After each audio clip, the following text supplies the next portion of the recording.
Екі әтеш, ертегі. Ертеде бір кемпір мен шалдың құс дегенде асырап отырған екі әтеші бар екен.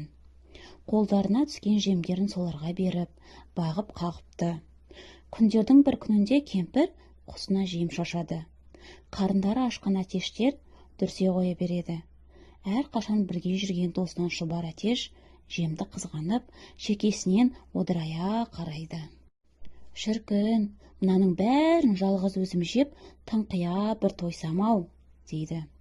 Сөйтеді де, шұбар әтеш қасындағы сұр әтешті қайта-қайта шоқып, жем жегізбейді, мазасын алады. Сұр әтеш бір рет елемеген сейді, екінші рет абайламаған болады. Тіпті қоймаған соң, ақырында азаланып, ол да шұбар әтешті шоқып алады. Осыдан соң екі әтеш жүндері үрпейісіп, бірінмен бірі төбелесе кетеді. Екеуінің де үсті басы жұлым-жұлым болады. Бұлар өстіп қызыл шеке болып жатқанда, көршінің шібейлері келіп, жемді түгін қалдырмай жеп кетеді.